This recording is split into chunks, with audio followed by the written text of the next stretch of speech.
Tenemos ante nosotros los 85 años admirables y jovencísimos de don Federico Marés. Don Federico Marés, que en estos momentos está otra vez en plena actualidad por la aparición de un curioso libro, este importante e impresionante volumen que responde al título de El mundo fascinante del coleccionismo y de las antigüedades, y también Memorias de la vida de un coleccionista. Porque podría decirse que en don Federico Marés de Ulobol se dan en realidad no una, sino 4 personalidades: la del artista, la del coleccionista, la del pedagogo y la del mecenas. Muchas gracias, don Federico, por venir a acompañarnos y a que pasemos un poco de revista a su vida. Yo a usted, amigo, a usted. Estamos hablando del coleccionismo, que podría ser quizá la primera de las etapas de nuestra conversación.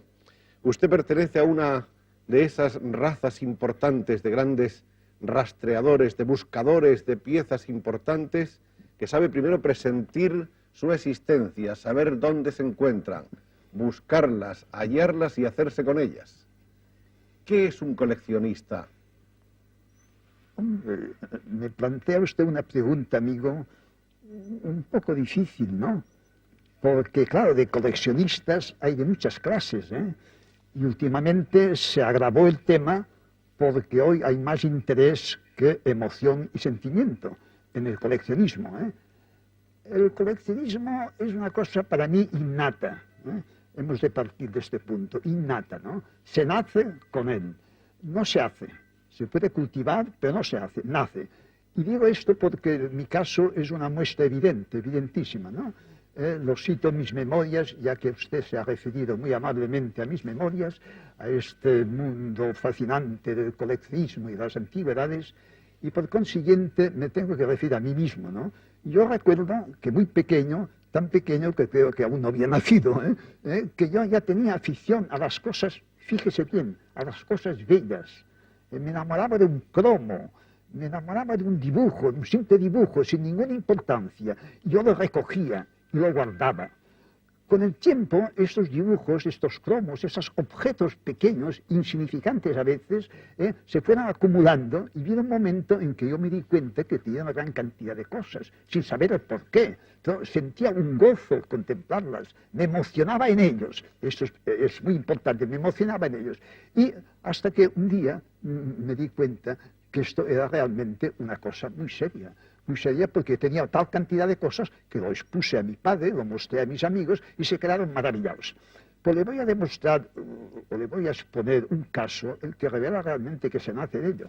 Yo recuerdo que muy pequeño, debía tener 4 o 5 años, mi pobre madre, en Portbou, en este pueblo fronterizo, mi madre nos daba para merendar una rabanada de pan con un chocolatín que habíamos comprado, que se compraban, se adquirían en Cervere, porque a nosotros nos era más cómodo en Portbou, pueblo fronterizo, adquirir en Cervere que no en Figueres de Gerona, era más próximo. Y los chocolatines, la mantequilla, el azúcar, todo eso lo compramos en Francia, ¿no?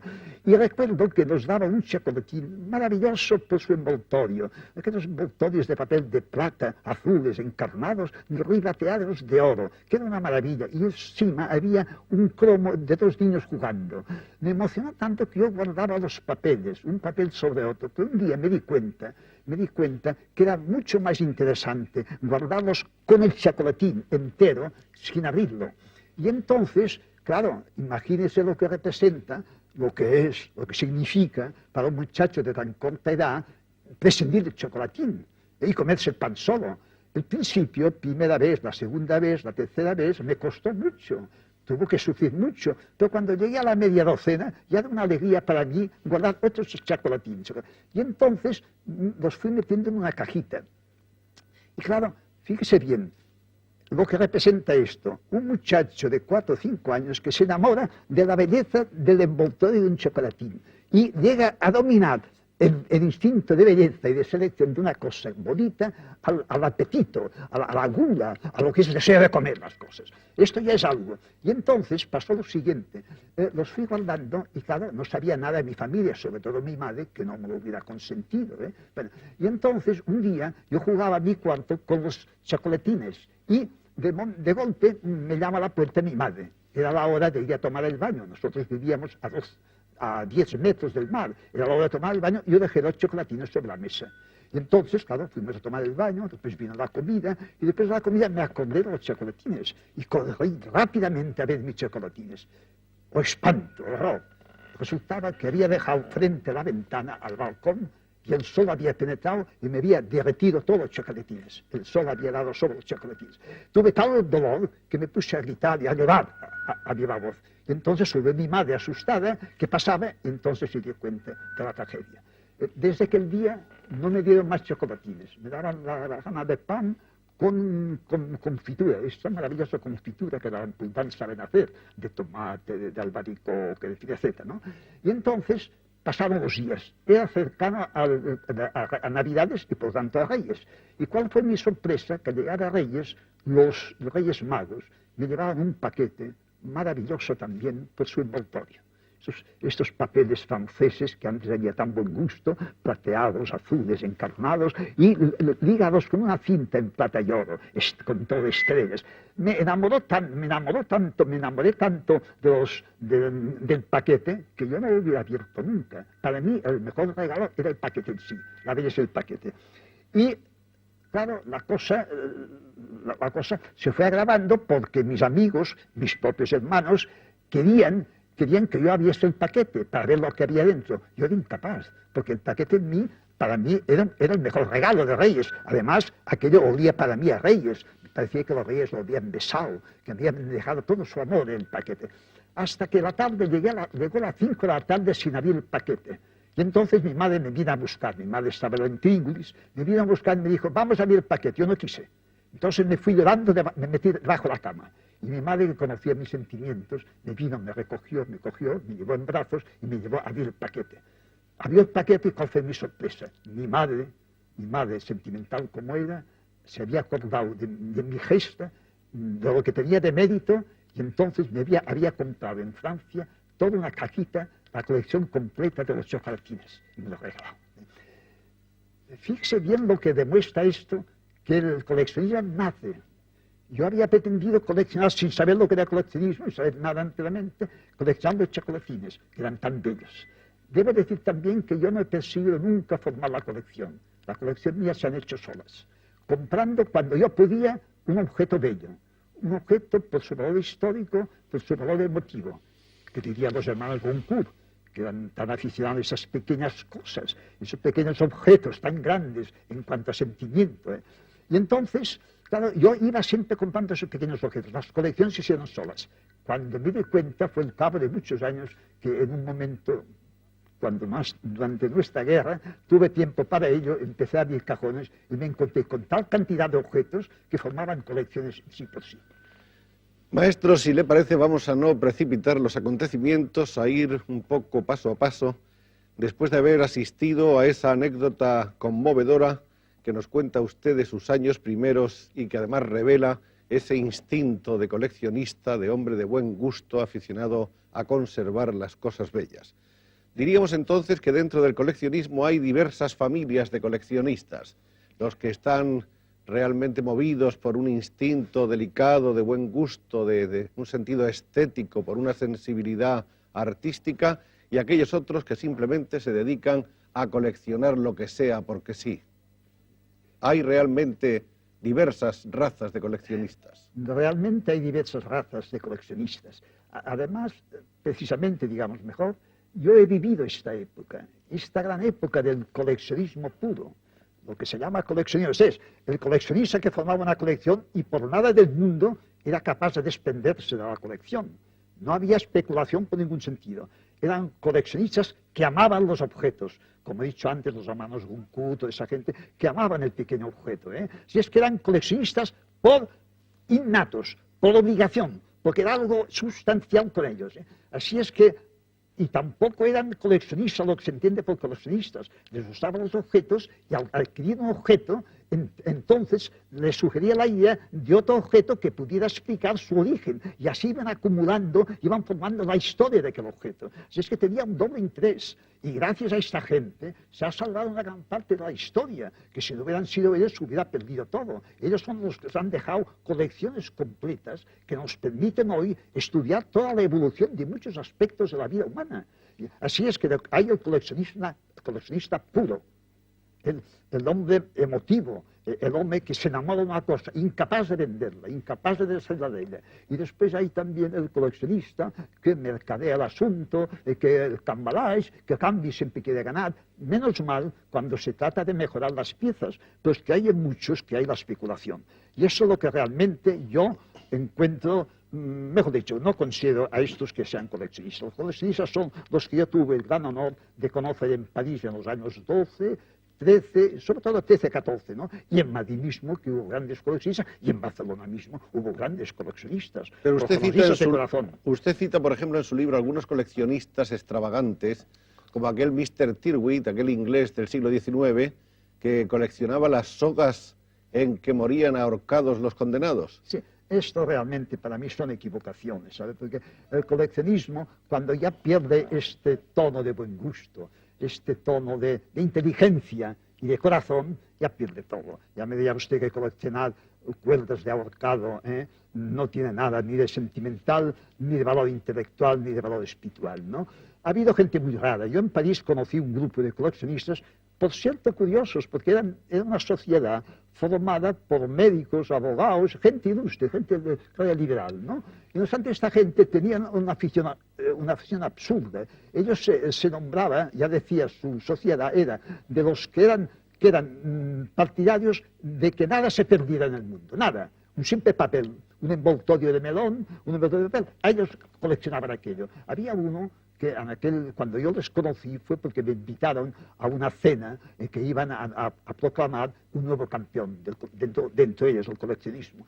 Y había uno que coleccionaba los tapones de botellas de cerveza y esas cosas. Y llegó a tener, no sé si lo digo en el libro, no me acuerdo bien exactamente, una cantidad fabulosa. Y aquel día había superado al que le precedía, que no sé si era de envoltorios de azúcar. Como ve usted, esto es una cosa realmente absurda. Pero lo más curioso es que entre ellos había una persona muy inteligente que me invitó en su casa, un cirujano famoso, y tenía colección de piezas muy buenas. Yo le dije, ¿cómo es que usted se ha metido con toda esta gente? Digo, no, dice, voy para reírme un poco, distraerme, pero ellos lo hacen por diversión. No es una cuestión de sentimiento y de afición, de inteligencia y cosas.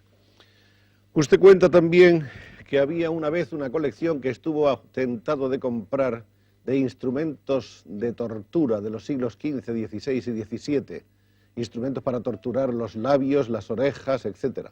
Ciertamente, esto fue en Londres, una subasta. Fue una vitrina, pequeña vitrina, que había unos objetos de 8 o 9 centímetros, niquelados, y creo que había alguno de plata. Eran objetos maravillosos, eran verdaderas obras de artesanía.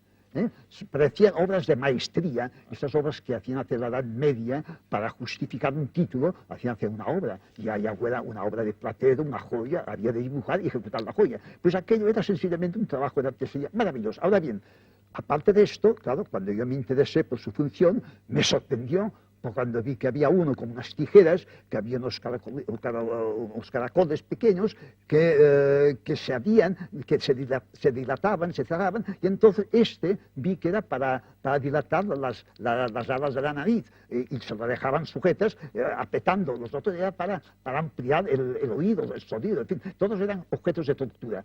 Y claro, yo no lo compré, porque lo hubiera podido comprar, porque la subasta no subió mucho, lo hubiera podido comprar, no lo compré cuando me enteré su función. Fíjese bien, en mí, el coleccionista puro, domina ante todo, domina también la estética, la ética y el buen gusto. Es decir, que me repeló. Algunas veces lo he lamentado porque eran verdaderas maravillas. Ahora bien, yo supongo que aquello seguramente fue obra de algún dogo, de esos de Venecia, de esos venecianos, que tenían estas cosas siberitas en todo, incluso en el dolor. Ese refinamiento. Seguramente tenía todo el cariño, incluso la obra de arte de cosa florentina. Don Federico, usted habla de algunos ilusionistas, de algunos coleccionistas verdaderamente extraordinarios, cuenta usted una historia muy bonita, que yo creo que valdría la pena de que repitiera, de aquel famoso coleccionista de armas y de cuadros que fue don José Estruc.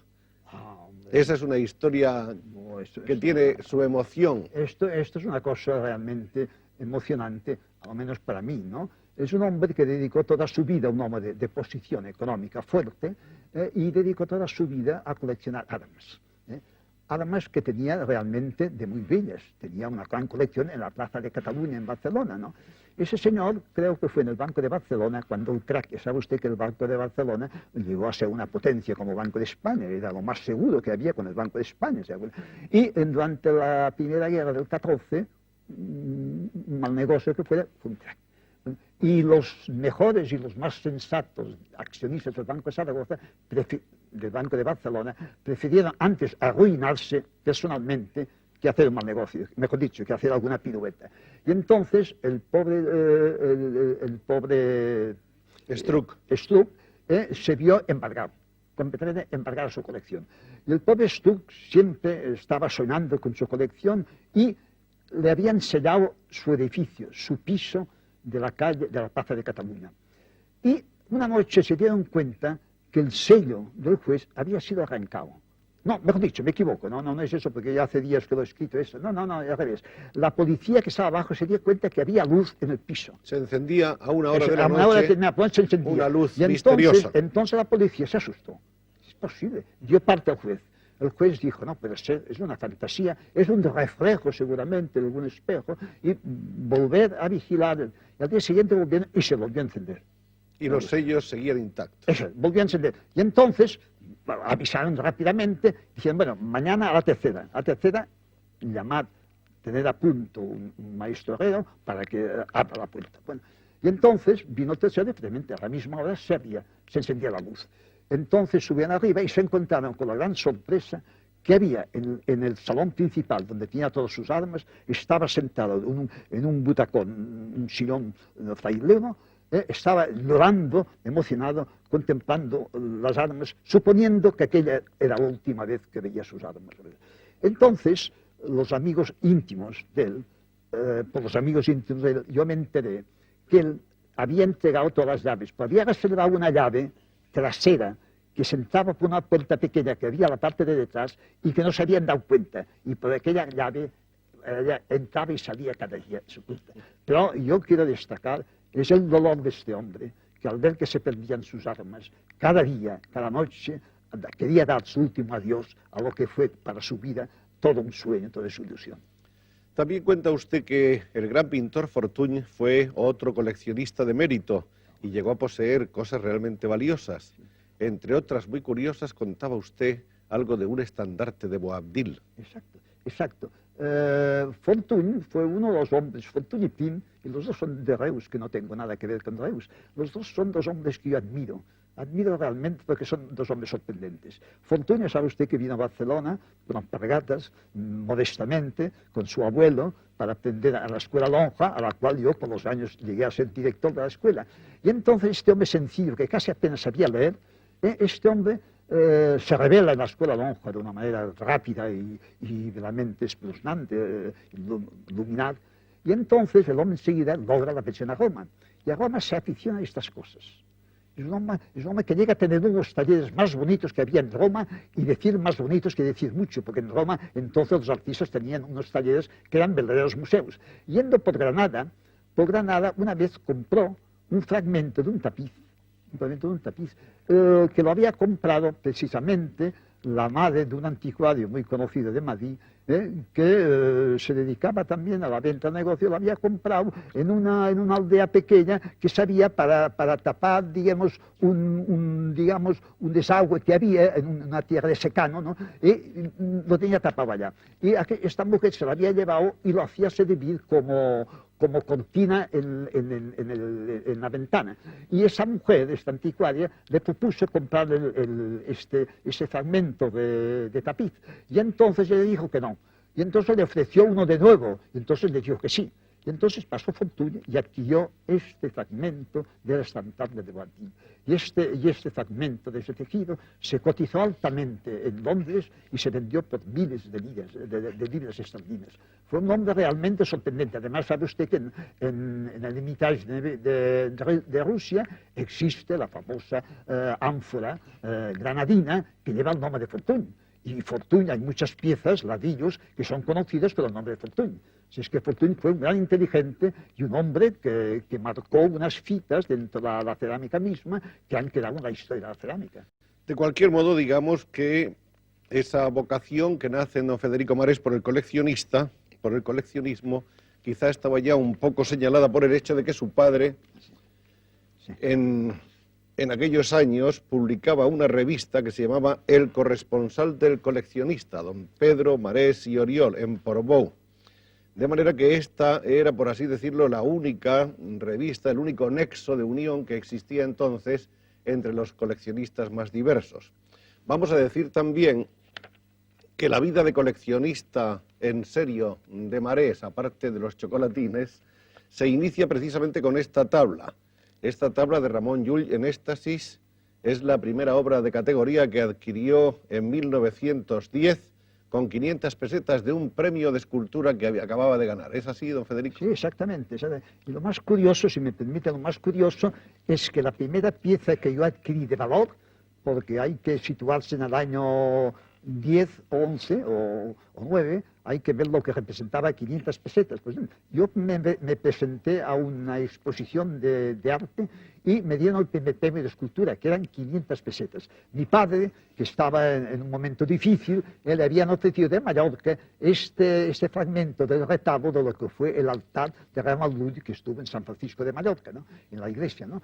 Convento. Y entonces mi padre no podía adquirirlo porque estaba metido en nuestros libros. Y entonces yo, que por circunstancias especiales tenía una gran devoción, fíjese a los años que yo tenía, una gran afición por la obra de Ramón Llull, cuando vi aquello, entonces, y me encontré con 500 pesetas, yo fui a abrazar a mi padre y me digo, padre, no se preocupe, el retablo es nuestro, lo voy a adquirir yo porque he ganado este premio con 500 pesetas. Pues debo advertirle lo que son las cosas, las cosas curiosas, ¿no? La primera pieza, que ya sabe usted que lo fundamental de mi museo es la escultura policroma. Mi museo está, hay cerca de 3.000 piezas de escultura.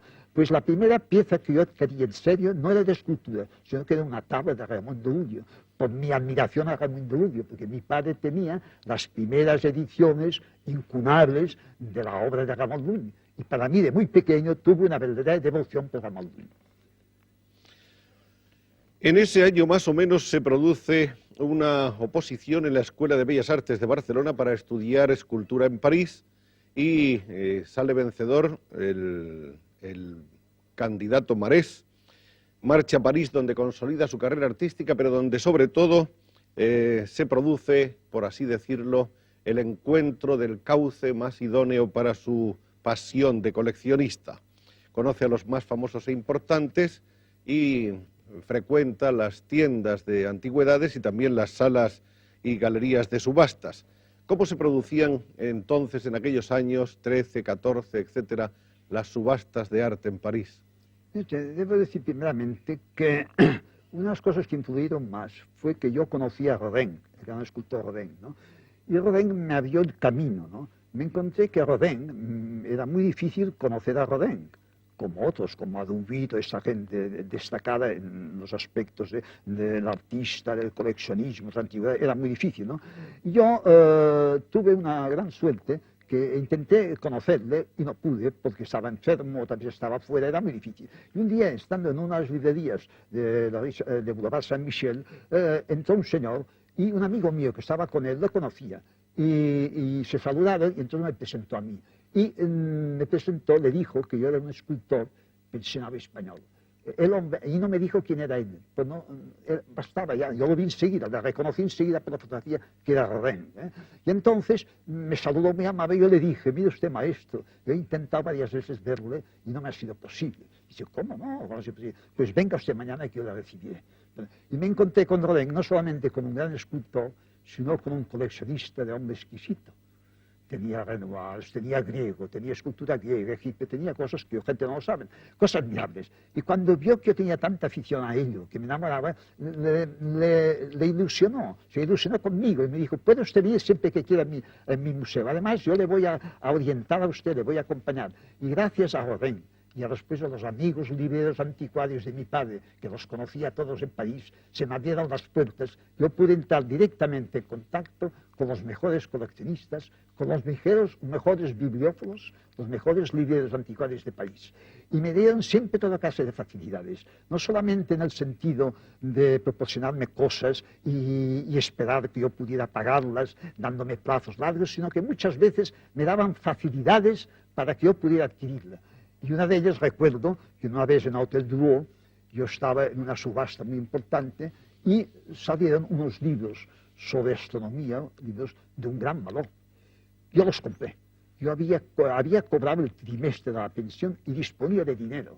Los adquirí pensando en este librero amigo mío, mejor dicho, amigo de mi padre, que le debían interesarle mucho. Efectivamente, adquirí los libros y fui a ver el librero este, a la Rue de Perle de París, le fui y le entregué los libros.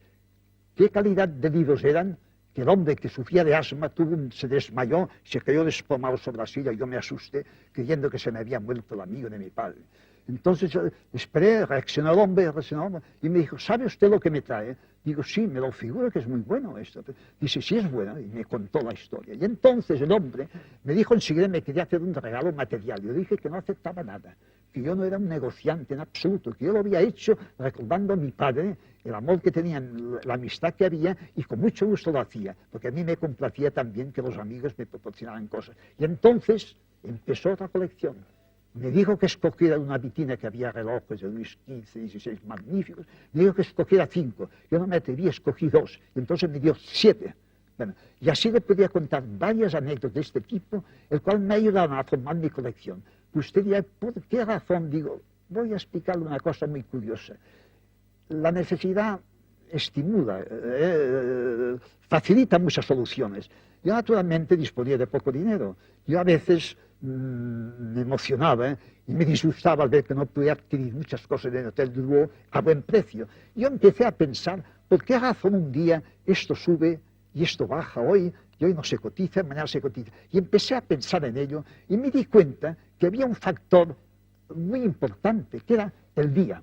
Si llovía o hacía viento, era seguro que los grandes coleccionistas no asistían al Hotel Drouot por miedo a la bronquitis, digamos, a violentar a la gente, el público, con la tos, etc. Y entonces yo vi que los días que hacía buen tiempo no había manera de comprar nada. Y esto fue una gran auxilio. Tanto es así que un día yo compré, lo primero que compré en París y más importante, fue una colección de botones, de casaca de Louis XVI, que eran pintados por Watteau y por Fragonard. Yo sí, Watteau y Fragonard, y me quedé emocionado.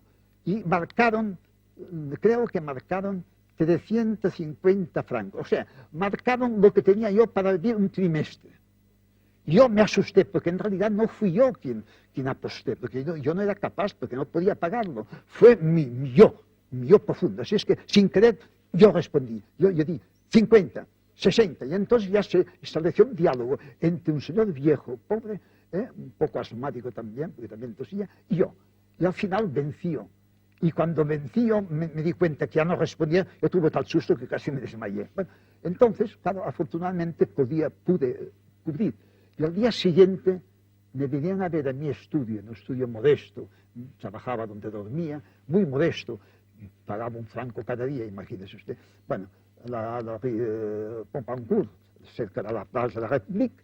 Entonces llamaron a la puerta, y yo, fíjese bien, salí del Hotel Drouot en pleno sueño, ¿sabe? Me fui directamente a casa, ni me acordé de cenar, me tiré sobre la cama, tan emocionado estaba, sobre la cama, y me quedé dormido. Y al día siguiente no me desperté, jamás había dormido tanto hasta las 10 de la mañana, que el sol me daba la cabeza.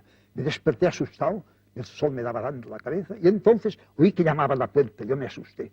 Y me levanto rápidamente, abro la puerta, y me vienen a ver 2 señores, y tuve la sensación que me iban a detener. 2 policías, ¿sabes? Son muy bien vestidos y me dijeron, la subasta del Hotel Drouot al día siguiente salían había una publicación que salía todo lo que se subastaba, ¿no? Y entonces se dieron cuenta que se habían subastado unos botones supuestos obra de Watteau y de Fragonard. Y entonces ellos eran coleccionistas de Watteau. Y entonces quisieron... Yo había dejado la dirección como es obligatorio. Me vienen a ver y me dijeron, nosotros sabemos que se ha subastado esta colección de botones. Estamos dispuestos a adquirir al precio que sea. Yo les dije que no hay nada que hacer, que yo no me vendería los botones, porque nada, que era imposible, que yo no tenía dinero, ya lo sabemos. Por lo tanto, yo encontraría trabajo, me darían trabajo, había París trabajo, ahora mismo de trabajo, salía del asunto. Y entonces el hombre tuvo tal desespero, pues entonces me hicieron una propuesta, que colaborara con ellos. Que por las tardes, cuando yo ya no trabajaba, porque yo iba a Hotel Dulot siempre a las horas que yo ya no trabajaba, o que los museos estaban cerrados, ¿eh? Y entonces le dije, no, yo si ustedes tienen interés en una cosa y estoy yo presente, yo la adquiriré, pero yo no quiero participar en el negocio. Yo quiero el privilegio de lo que yo adquiera comprar aquello que más me interesa a mí al precio de coste. Solamente esta condición. Las subastas era una cosa muy emocionante, pues muy peligrosa, porque uno no domina los nervios, y sobre todo esas grandes subastas, que se subastan en grandes bibliotecas que habían sido famosas, y no digo nada, en Londres, las grandes subastas de Londres, donde asisten los más grandes coleccionistas del mundo y los directores de museos, gente interesante. ¿Sí? Estamos apenas en los albores de la carrera de coleccionista de Federico Marés y estamos ya en la mitad del tiempo, pero todavía quedan cosas que decir de esta etapa. Como se ve, la pasión de coleccionista de Federico Marés le lleva a estar pujando para terceros, para esos asociados que le aparecen inesperadamente. Tiene ocasión así de ir ampliando su colección, que es cada vez más completa. Luego conoce personajes interesantísimos, todos los grandes de las antigüedades, los grandes pujadores. Conoce también a personajes muy curiosos como aquel famoso Monsieur Pamiers que conservaba las hebillas de Danton, de Robespierre, de Marat, etc. Y esa señora suya que irrumpió violentamente en pleno diálogo. Esto es verdad, es un poco largo, es muy interesante. Sí, fue un farmacéutico vegetariano que conocí en Dijon, un hombre muy interesante, un hombre alto, muy delgado, que parecía la estampa del Quijote a través de Gustave Doré, del dibujante francés, ¿no? Y yo tuve interés en conocer a ese señor, porque sabía yo que recogía cosas pequeñas de la Revolución, objetos pequeños, y a mí me interesaba siempre la Revolución Francesa, ¿no? Y entonces fui a visitarle y me encontré que en la antesala tenía todo de viejos, porque decía, había un anuncio que decía, nada de viejos, rejuvenecimiento, no sé cuánto. Y entonces realmente vi que era verdad, que los médicos asistían a la farmacia porque realmente debía tener algún producto. Pero en fin, el caso es que yo le dije la causa, mi visita, el motivo de mi visita. El hombre me hizo entrar en la rebotica y el hombre cerró la puerta. Me llamó la atención porque cerró la puerta muy bien cerrada y entonces abrió unos cajones donde figuraba un letrero en latín que conservaba como un herbolario, productos, como una hierba, exacto. Y pero detrás de las hierbas había unos paquetes en papel de hilo en que guardaba sus pequeños objetos. Y mientras me enseñaba esto, se abrió la puerta de porrazo y entró su señora, una mujer, la Madame Pamiers, una mujer gorda, gordísima, y con un palo, con la intención de pegarme a mí. La mujer creyó que yo iba a vender cosas a Monsieur Pamiers, y la mujer estaba en contra del marido porque decía que se arruinaba y que todo el dinero que ganaban lo invertía en la colección. Y entonces le dije a la Madame Pamiers que no se asustara, que yo iba a comprar, a adquirir lo que él quisiera vender y que estaba dispuesto a pagarle lo que a mí me pidiera. Me di cuenta de la tragedia. Entonces la señora, sin pestañear, con la misma cara de mal genio, se marchó dando un porrazo a la puerta. Y entonces me falló lo que nunca me había fallado. Yo siempre que por mis andanzas por el mundo me he encontrado con un policimán o con una persona, una de flaco y otra de gorda, siempre me he ido al gordo porque siempre ha sido el más pacífico, el más bondadoso y el más asequible. No obstante, el delgado siempre ha sido el más nervioso, el más inasequible, mal genio siempre. Y esa vez me falló. La gorda fue la de mal genio y él fue el hombre bondadoso. Pero no se acabó aquí la cosa. Con el tiempo fue al revés. Madame Pamiers, al darse cuenta de lo que había, de mi acto, de que yo iba a comprar al precio que fuera, se dio cuenta. Y entonces fue ella que se aficionó. Pues de tal manera que Monsieur Pamiers fue una gran preocupación, porque me escribió un día diciéndome, ahora pasa que la Madame se me ha aficionado. Pues de tal manera que se ha inventado un procedimiento de conceder productos farmacéuticos a cambio de cosas que le traían los clientes. Pero en vez de cobrar, les daba facilidades durante un mes o 2 meses, servirles la medicina que según receta médico.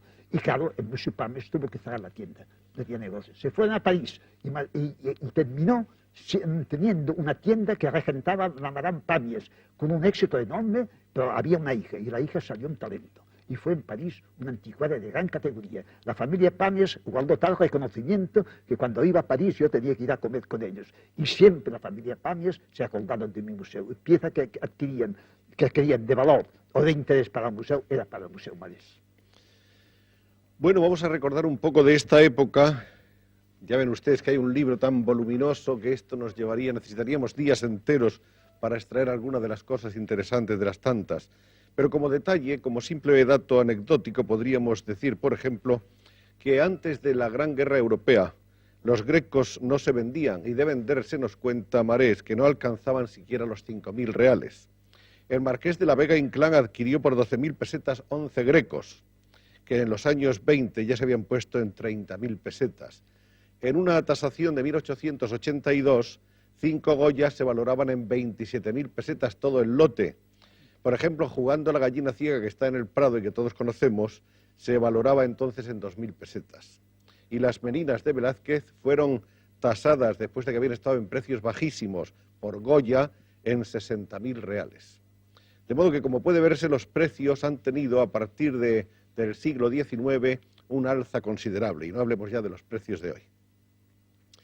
Sigue don Federico Marés coleccionando, peregrina después de 1918 al año 29 una y mil veces por toda la geografía española, donde va recogiendo, buscando, averiguando, salvando y conservando todo lo que otros han abandonado por unas u otras causas, por el abandono tradicional de tantas cosas de la gente española con su patrimonio artístico, a veces por lucro, en fin, por otras cosas.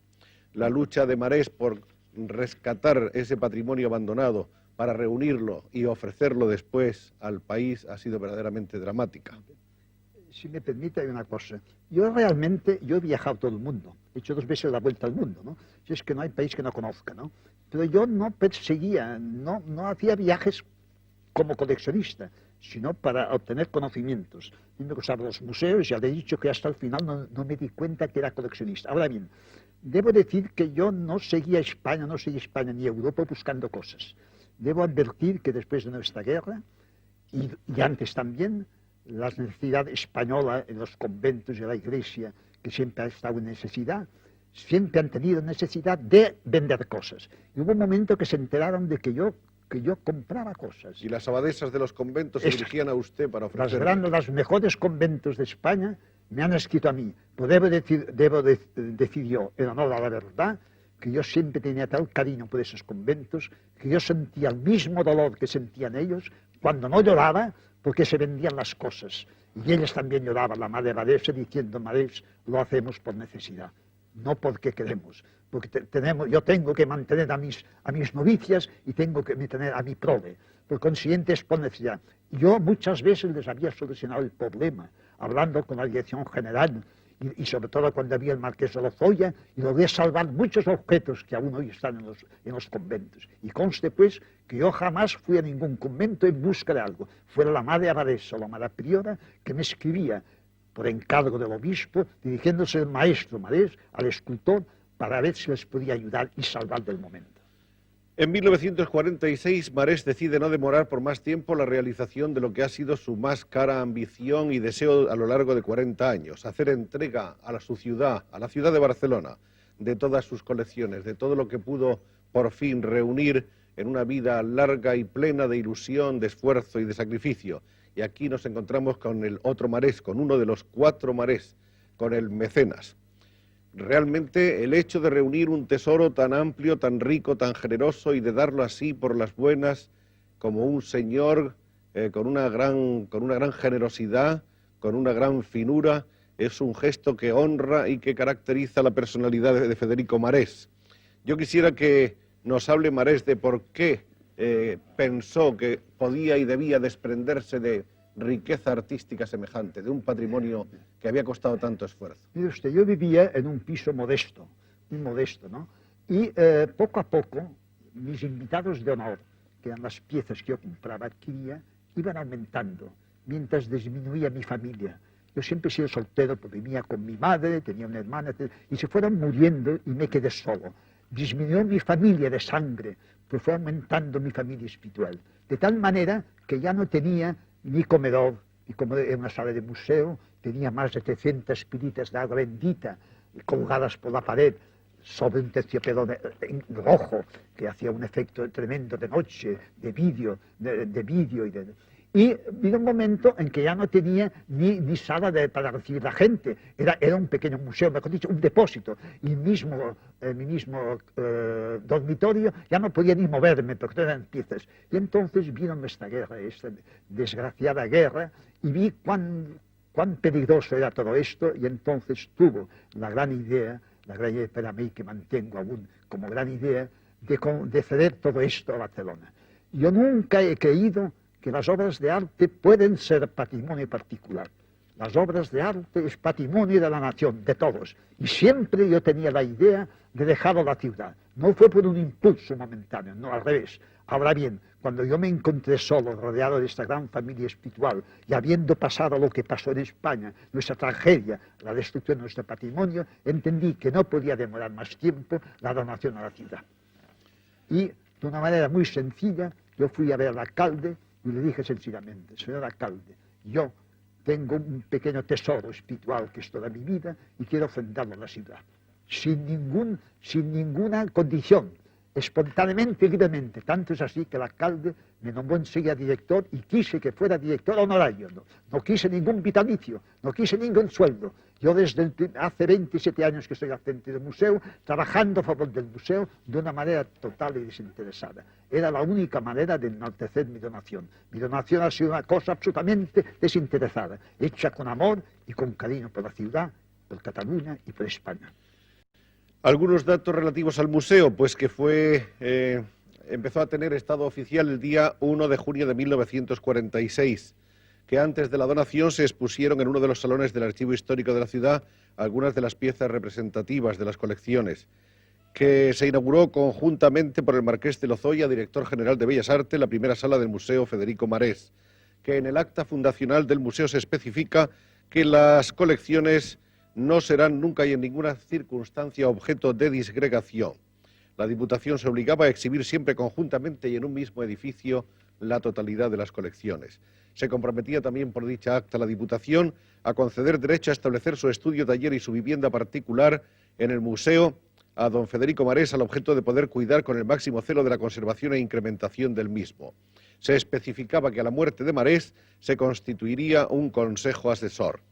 El 14 de enero de 1948 se aprobó el proyecto definitivo de emplazamiento total del museo en los edificios contiguos al Salón del Tinell, palacio que fue en su día de los condes de Barcelona y más tarde de los reyes de Cataluña y Aragón. Entonces se impuso por mano del ministro Ibáñez Martín a Federico Marés la medalla de oro de la ciudad de Barcelona. El catálogo del Museo Marés ocupa, como ven ustedes, una cantidad considerable de papel, de manera que nos llevaría muchísimo tiempo el poder hacer un inventario de urgencia. Podemos decirles que hay desde los mármoles helenísticos, los mármoles y bronces de Roma, pasando por una colección verdaderamente impresionante de imaginería religiosa. Hay unas series icónicas que son casi un ciclo completo. Hay ¿cuántas cosas más, maestro? Sí, lo fundamental es la colección de escultura que abarca del siglo IV antes de Jesucristo al siglo XIX. Así es que es la colección completa de la escultura policroma en talla. De manera que podría decirse que para conocer bien la historia de la escultura habría que conocer, sin duda alguna, el Museo Marés. Eso es lo que dice el Marqués de Lozoya en el prólogo. Sí. A mí me gustaría también hablar, claro, porque todo esto no es cosa mía espontánea, colaboró conmigo mi escultura.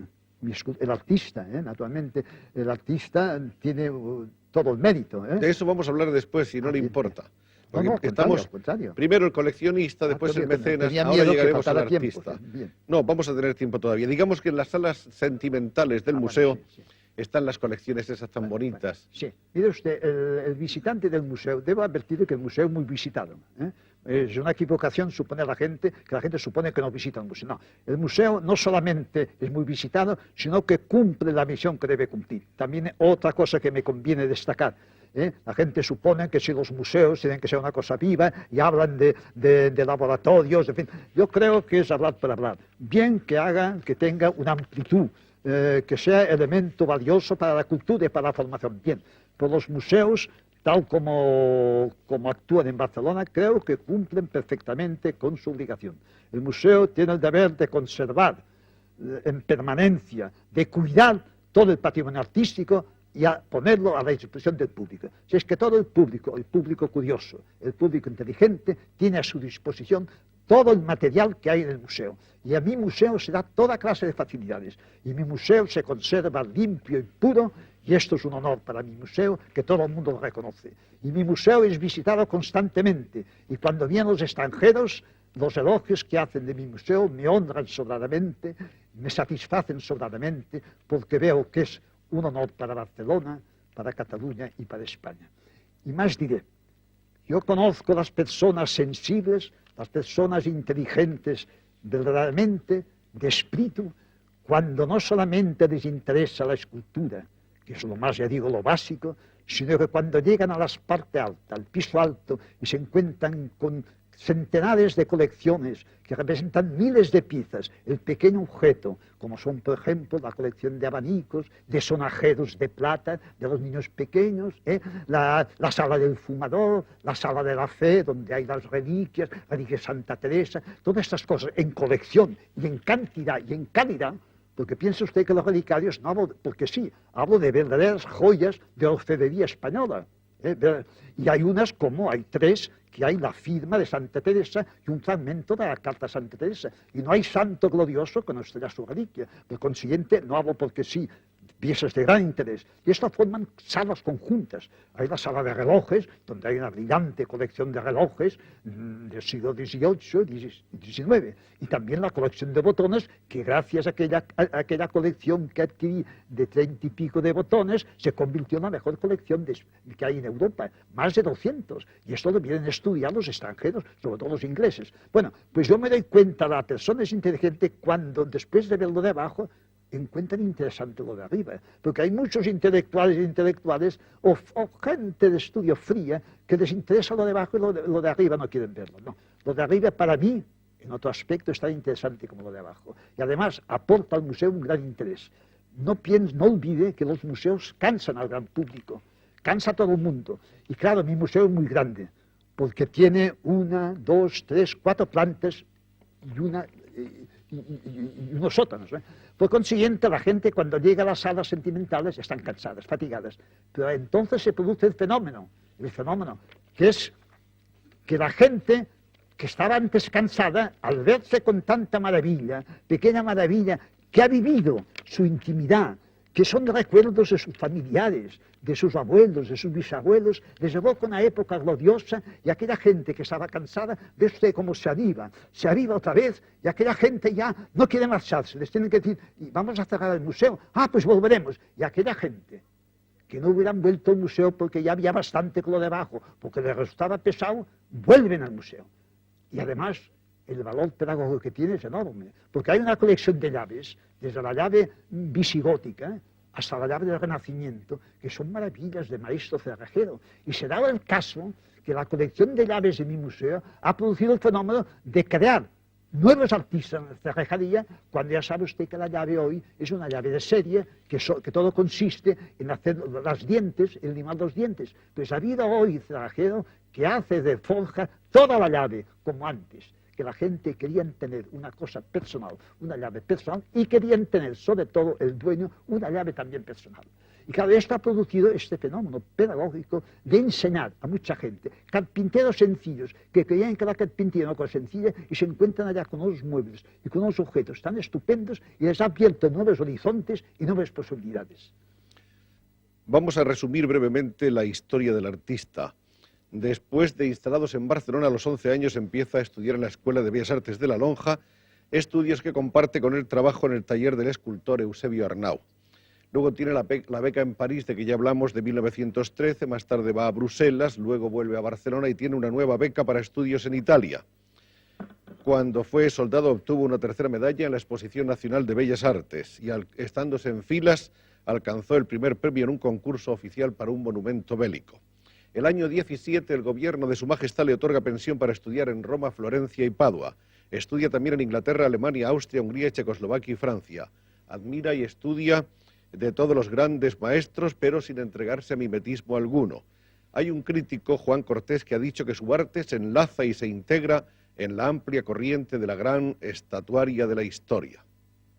Y todos los críticos señalan como características fundamentales de su escultura el ritmo amplio y lleno, el cálido sentimiento de los volúmenes, la eliminación de los acentos descriptivos en las anatomías y un gran equilibrio estético, con una interpretación de la figura humana que es a la vez robusta, tersa y austera. Él ha trabajado principalmente en mármol, en madera y en bronce. Son esas sus materias favoritas, según tengo entendido. ¿De alguna de ellas en especial? No, el escultor no, el escultor es igual, indistintamente trabaja el bronce, el mármol, el alabastro, la madera, etc. Sí. En todos esos años de su juventud como artista y de su madurez como artista, estuvo presente en todas las manifestaciones artísticas importantes de España y del mundo, invitado en todas las exposiciones nacionales, en los certámenes de París, de Berlín, de Holanda, de Venecia, de Monza, de Buenos Aires, de San Francisco de California y tantos otros, en los que ha logrado siempre las más altas distinciones. Estamos sobre la marcha viendo algunas de sus obras que figuran en las ciudades españolas.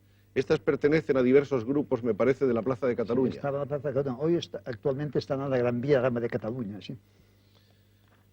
Entre los monumentos más importantes cabe citar los del rey conquistador en Menorca, del doctor Orfila, también en la ciudad de Mahón, el monumento al tambor del Bruc, el monumento al conde de Egara en Tarrasa, el del pintor escenógrafo Soler y Rovirosa, el del canónigo Rodó, el del historiador Campmany, el del economista Ferrer y Güell, el de Cervantes, que figura en el pueblo español, las estatuas del monumento a la Victoria, grupo ecuestre y relieves del monumento al general Prim en el Parque de la Ciudadela, estatua de Santa Eulalia en la fuente de la Plaza del Padró. En la Plaza de Cataluña, esculturas en bronce, grupos Emporium y grupos Barcelona, que adornan también la barcelonesa Plaza de Cataluña. Lo de Poblet, sí. Vamos a citar ahora otros monumentos que son, por ejemplo, las fachadas de los palacios de la Exposición Internacional de 1929. Grandes grupos en piedra en las fachadas de los bancos Hispanoamericano, Vizcaya, Español de Crédito, Compañías de Seguros El Fénix, Sudamérica y Banco Zaragozano de Madrid. Hay otras muchas estatuas, Juan I, Carlos V y San Eugenio en Montserrat, los relieves de los colegios mayores de la ciudad universitaria y toda la extensa obra funeraria dispersa en los cementerios de España y de América. Y luego, naturalmente, también la serie de medallas conmemorativas que ha ejecutado Marés en diversos centenarios, como los de Verdaguer, Balmes y otros. Las entidades artísticas, Fomento de las Artes Decorativas, Amigos de los Museos, Consejo de Investigaciones Científicas, etc. En cuanto a la imaginería religiosa, citemos las imágenes de la Basílica de Santa María del Mar, de Santa Ana de Barcelona y de las iglesias parroquiales de San Esteban de Parets, Camprodón, Valls, Montblanc, Pineda, Llinars del Vallès, Figueras, Villanueva y Geltrú, etc. Hay que hablar de otro Marés importante, que es el Marés de la reconstrucción o de la restauración. Es el hombre que hizo, entre otras cosas importantes, en la que hay una serie de volúmenes dedicados, la restauración de las tumbas reales de los monarcas de Cataluña y Aragón del monasterio de Santa María de Poblet, obra que ha sido objeto de estudios y elogios en el mundo entero. Estas tumbas fueron halladas, don Federico, en el estado que van ustedes a ver ahora. aunque luego, naturalmente, los trozos fueron siendo reunidos, pero estaban todas las figuras rotas. Esa fue una labor importante. Si me permite, Sí. Yo celebro que el amigo Serrano haya sido amable en referirse a una serie de Poblet. Para mí lo de Poblet tiene un interés especial y quiero aprovechar esta oportunidad a la televisión para recalcar bien que no se trata de una restauración, sino de una reconstrucción. Realmente fue un problema muy serio cuando se me planteó el asunto de Poblet. Muy serio por su gravedad, porque realmente había dos soluciones. O los fragmentos que existían iban al museo, se formaba un museo, o se colocaban. Si se colocaban, no había por qué colocar, porque eran fragmentos tan fragmentarios, y perdonen la redundancia, tan insignificantes que no tenían valor alguno, ni para el museo ni para colocar en su sitio. No había una cabeza entera. La cabeza del rey Jaime con la cogulla del Cisten, había un fragmento de pómulo y un fragmento de oreja. No había una mano entera, no había un cuerpo entero, había fragmentos. Por consiguiente, cuando se planteó el asunto, si realmente, qué es lo que se tiene que hacer, si reconstruirlo de nuevo o qué. Yo dije que si realmente se quería que los panteones volvieran a tener la función que tuvieron en su día, esto es, que fueran panteones reales, se tenían que restaurar. Tal como estaban no se podían colocar porque eran pedazos absurdos, ¿no?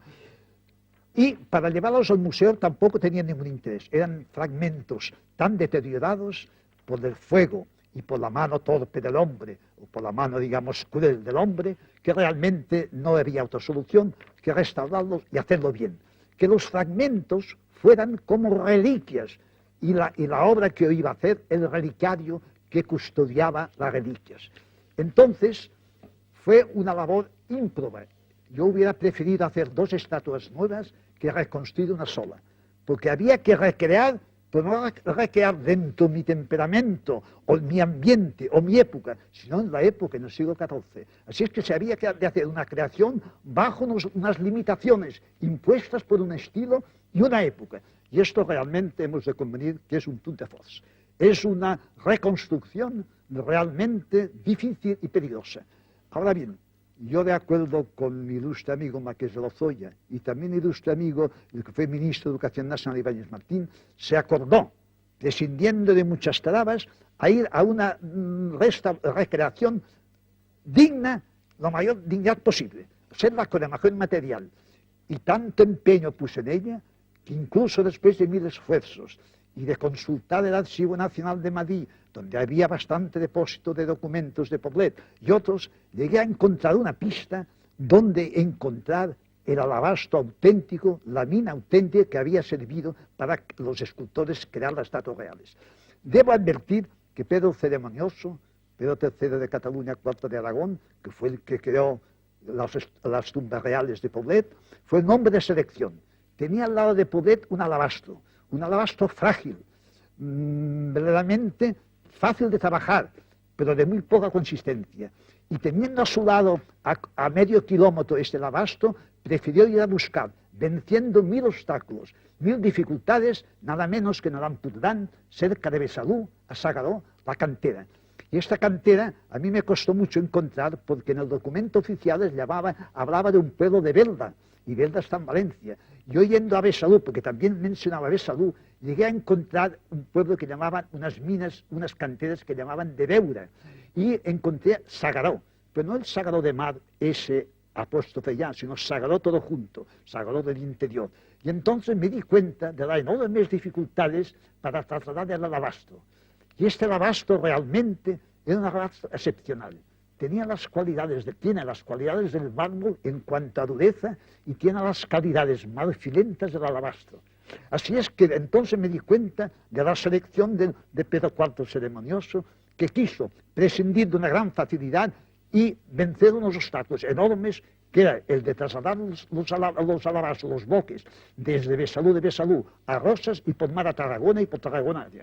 Esto demuestra. Y además creo yo que encontré el mismo agujero, porque explorando las canteras encontré un agujero donde hacía años se había arrancado el abasto y estaba negro completamente. Si es que yo tengo la convicción de que logré arrancar el alabasto y encajar el mismo alabasto con el alabasto que se esculpió en las estatuas reales de Poblet. A los 85 años, hecho un muchacho todavía, don Federico sigue, como ven ustedes, lleno del mismo fervor contagioso por todas las cosas que han constituido la médula de su vida, la vida de un gran coleccionista, de un gran artista, de un escultor extraordinario, de un gran pedagogo y de un mecenas que ha regalado a su ciudad un tesoro de valor incalculable por el que todos, don Federico, le debemos gratitud para siempre. Muy amable, muchas gracias, querido.